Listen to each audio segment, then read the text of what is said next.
Dari hanya 2 bus bekas militer, hingga menjadi salah satu perusahaan otobus paling inovatif di Indonesia. Inilah kisah perjalanan PO Nusantara, legenda transportasi asal Kudus yang berani tampil beda.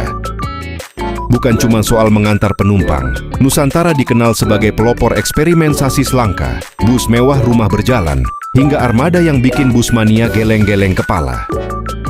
Bagaimana perjalanan panjangnya dari tahun 1968 sampai sekarang? Yuk kita telusuri sejarah lengkapnya.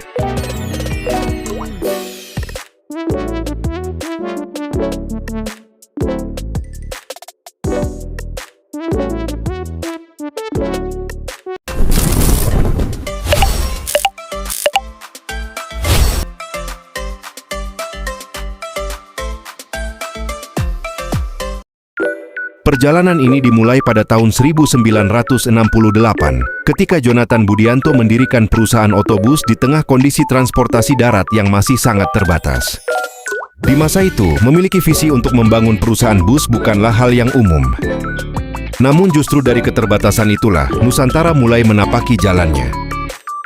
Armada pertama yang digunakan pun sangat sederhana, hanya 2 unit bus bekas milik TNI Angkatan Laut bermerek GAZ buatan Uni Soviet. Bus-bus inilah yang menjadi fondasi awal perjalanan panjang Nusantara dalam melayani masyarakat, khususnya di wilayah Jawa Tengah. Memasuki awal tahun 1970-an, Nusantara mulai berkembang dengan menambah 5 unit bus bekas dari TNI Angkatan Udara bermerek ZL. Pada masa itu, kendaraan baru masih sangat sulit didapat, sehingga penggunaan armada eks-militer menjadi solusi yang umum. Langkah ini menunjukkan bagaimana Nusantara mampu beradaptasi dengan kondisi zaman sekaligus membangun kepercayaan masyarakat. Tidak berhenti di situ, pada tahun 1970 Nusantara mulai merakit bus secara mandiri menggunakan sasis Thames dari Inggris dengan bodi yang masih terbuat dari kayu. Ini menjadi bukti awal semangat inovasi yang dimiliki Nusantara.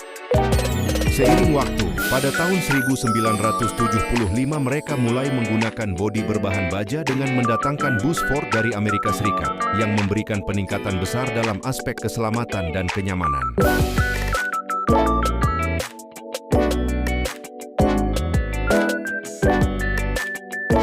Perkembangan berikutnya terjadi pada tahun 1977 ketika Nusantara mulai menggunakan sasis dari Mercedes-Benz seri OF bermesin depan. Armada ini menjadi tulang punggung operasional hingga akhirnya beralih ke seri OH bermesin belakang yang lebih modern dan efisien. Perubahan ini menunjukkan komitmen Nusantara untuk terus mengikuti perkembangan teknologi transportasi. Pada masa awal operasionalnya, Nusantara fokus melayani rute-rute pendek di wilayah Pantura, Jawa Tengah, seperti Semarang, Kudus, Pati, hingga Rembang. Strategi ini membuat mereka memiliki basis pelanggan yang kuat.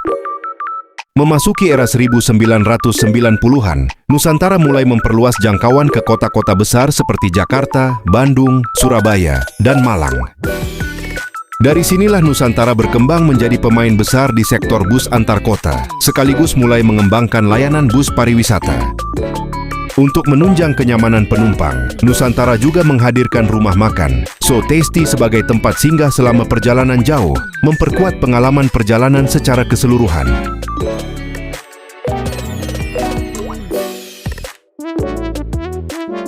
Inovasi besar terjadi pada tahun 2008 melalui peluncuran Omah Melaku dan Omah Melayu, yang berarti rumah berjalan dan rumah berlari. Bus ini dirancang sebagai kendaraan mewah dengan fasilitas seperti sofa kulit, kursi pijat, televisi, pantry, karaoke, hingga wifi, menjadikannya lebih dari sekadar alat transportasi. Seiring berkembangnya perusahaan, Nusantara membentuk beberapa badan usaha dan juga mendirikan karoseri sendiri bernama Nusantara Gemilang pada tahun 2011. Karoseri ini kemudian dikenal luas setelah menghadirkan bus tingkat di Jakarta. Keunikan utama Nusantara terletak pada keberaniannya menggunakan berbagai sasis langka seperti Scania, MAN, dan Volvo. Bahkan mereka pernah dikenal sebagai salah satu pengguna Scania terbanyak di Indonesia. Salah satu yang paling unik adalah penggunaan sasis Volvo B12M dengan konfigurasi mesin di tengah yang memungkinkan interior lebih luas dan menghadirkan konsep seperti mobile home. Dari sisi karoseri, Nusantara juga menggunakan berbagai desain unik dari Adiputro hingga produksi sendiri, bahkan menggunakan karoseri langka seperti Irizar dan M-Trans Malaysia yang semakin menegaskan identitas mereka sebagai PO yang berbeda.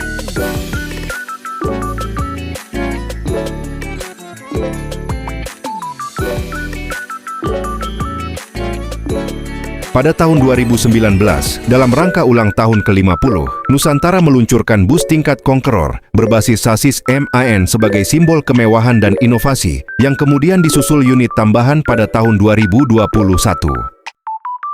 Hingga saat ini Nusantara tetap fokus pada layanan kelas eksekutif dan super eksekutif dengan fasilitas lengkap, melayani berbagai rute populer seperti Jepara ke Bandung dan Kudus ke Jakarta. Per tahun 2023, Nusantara terus beroperasi dengan puluhan armada aktif setiap hari di berbagai rute di Pulau Jawa, mempertahankan eksistensinya sebagai salah satu PO paling inovatif di Indonesia.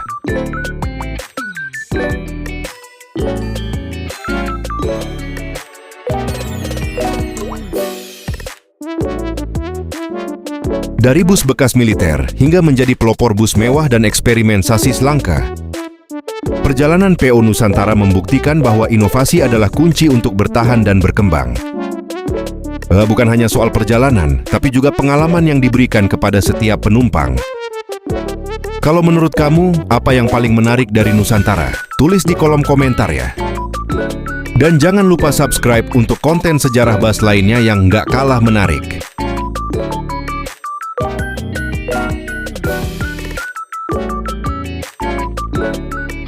Thank you.